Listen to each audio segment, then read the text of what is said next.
What is good, guys? It's Rey-Jay back with another video, and in this one I want to break down what's going on with the overall market, what you should be watching for as time progresses. I'm also going to break down some very important charts and how things are looking so far. But before I break anything down about all this information, before I get into any more details, let me just mention a couple of things. I am firstly not a financial planner, so take nothing I say as financial advice. And also, if you guys can, please check out the Webull link, which is down below and in the description. If you sign up for Webull, the link down below, and deposit any amount of money into the account, you are guaranteed up to 12 free stocks. This offer ends in just 4 days, so check it out before they run out. Anyways, let's break down what's going on with the market. SPY is looking relatively weak. We came down pretty hard today. We made an attempt to bounce, and we ended up just failing. You could see SPY came down quite a bit when we opened. We got a slight bullish divergence that was intraday.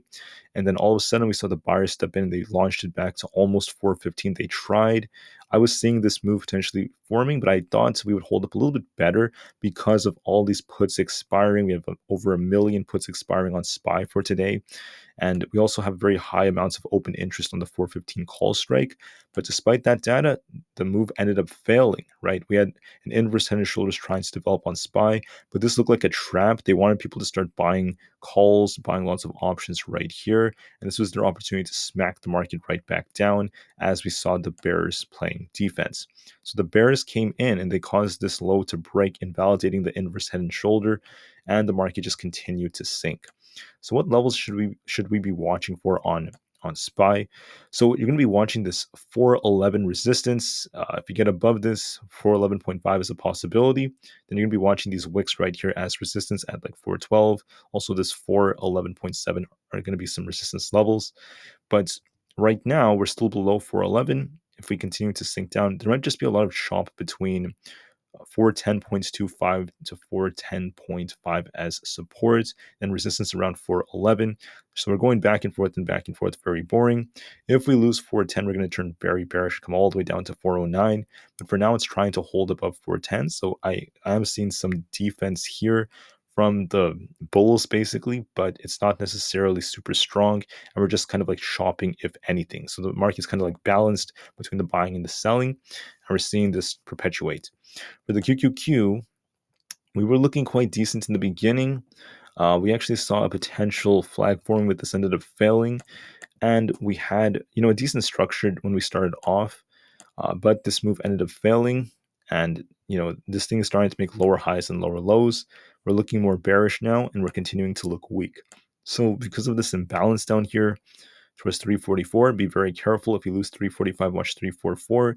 If that fails us, watch 343, then 342.6.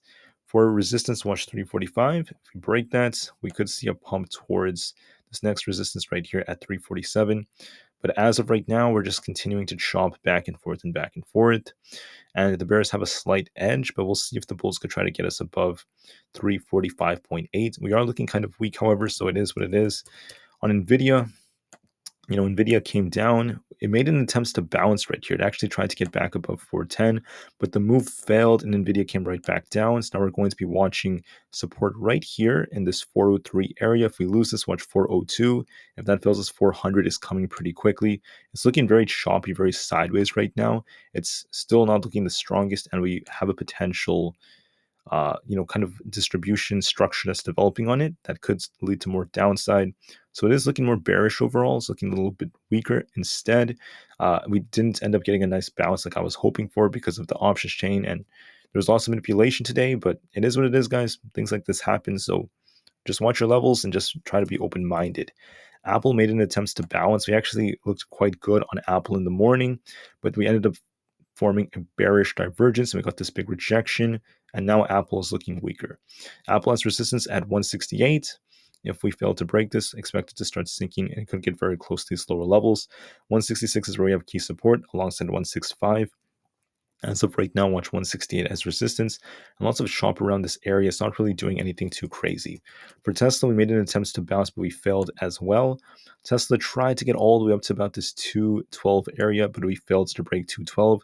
Came all the way down towards 206, rebounded, but then we ended up coming right back down. Tesla's now chopping between 207 and 208, went back and forth and back and forth. If we lose 207, we could see it retest 206. And if that fails us, it's going to come all the way down to 205. And if we fail there, then 202.5 is a real possibility. Now, Tesla is looking a bit more bearish. We have a potential or even a possible head and shoulders developing on it right here, like a left shoulder, a head, and a right shoulder right here. This could lead to downside, and we could see Tesla sink lower. So be very careful. But we have to be watching these levels. It's just very choppy right now, not really making much of a move, but it's looking weaker as time goes on. So honestly, guys, this is all a part of trading. Sometimes, we can't always be correct. I was wrong about buyers trying to defend a lot better today. They ended up failing despite all these short positions and etc. I even had a red day trading. I don't usually have red days. This is like my third red day of the month. But when it happens, you just can't let these things get the best of you. And what I like to do is just take a break from trading, review your mistakes. That's what I'm going to be doing, and then come right back and return stronger than ever before. So yeah, losses are a part of trading. Even the best traders make mistakes. Even though the best traders could lose money, right? It happens. But we can't let this get the best of us. Make sure we continue to read our trends when trading. We look at our indicators and just know that we are still looking quite weak right now. The 30-minute is still looking bearish on SPY, but we're approaching some support. So watch these levels. This is not like the best of areas to be trading in when we're this choppy, but see if we could get a break above resistance to try to improve our entries and etc. All right, so that's what I have for this one, guys. Thank you all so much. I really appreciate everyone out there. I want the best for everyone out there as well. And when things like this happen, don't let it get the best of you. Remain calm, cool, and collected no matter what. And I'll see you guys in the next one. Thanks again, guys, and peace out.